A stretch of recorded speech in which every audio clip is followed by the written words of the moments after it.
hours to be outside, like working and not really listening. And my drunk ass uncle would waddle in with like a fifth of Irish whiskey. I'd be like, alright, boy, I'll listen to you. I'd pretend to be like Michael Jackson and like do the spin and he'd be like, one more time, that was great, do it one more time. So I kept working at it, right? And I had one of those moms that was like a super awesome mom, but she would lie her ass off to my face. She'd be like, oh my God, Ben, you're so creative.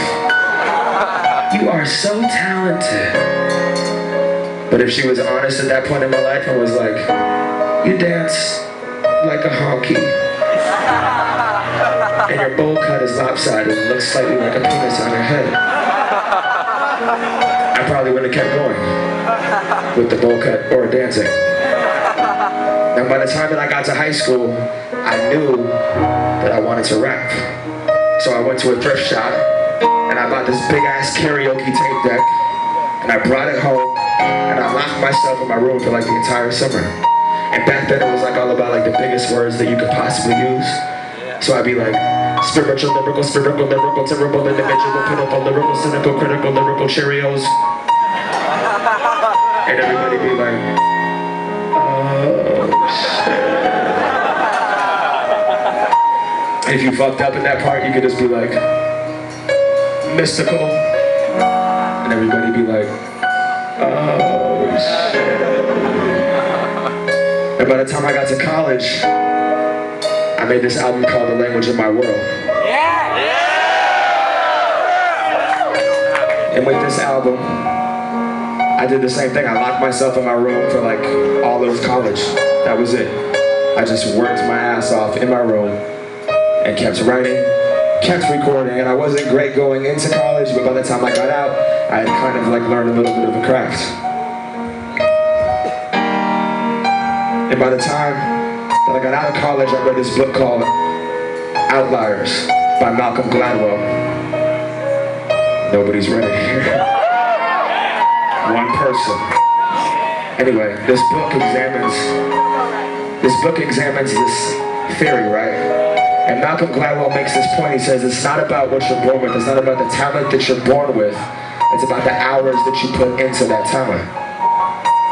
And he says that if you want to be a master, whatever it is that you love to do, if you want to develop that craft to its utmost potential, what you have to do is work. You have to work a lot. You have to put in hours. And he says that if you put in around 10,000 hours into that one thing, then eventually you will master that craft. Now, I don't know how close I am to 10,000 hours, but every single time we step on stage, we get one step closer.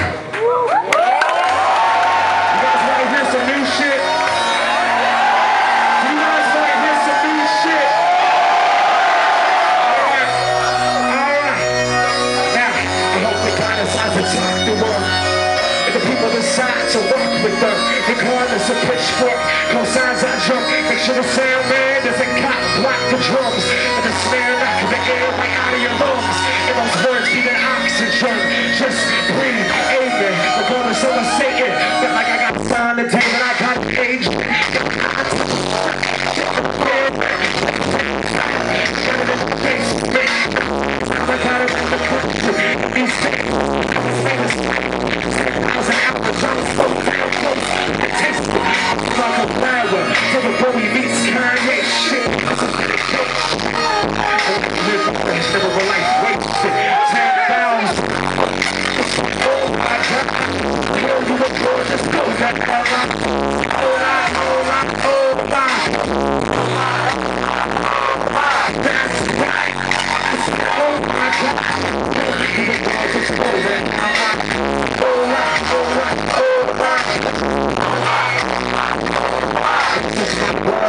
This is freedom. He told me the different, I didn't believe it. I'm standing here in front of you today because of an idea. I could be who I wanted. I can see the potential when I know that one day you'll be a small with my ego. Everyone's greatest obstacle, I beat him. Celebrate that achievement. Got some potential, it's a baggage. I'm actually working on even see. I absorbed Escher. I love Basquiat.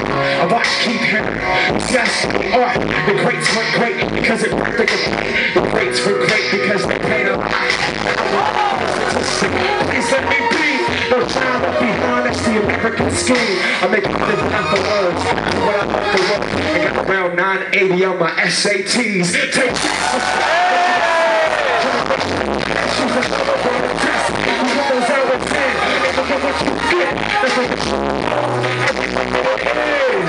now wave those hands side to side, feeling bad vibes tonight. Everybody's alright, alright, alright. Let's just wave those hands side to side, feeling bad vibes tonight. Everybody's alright, alright, alright. Now scream.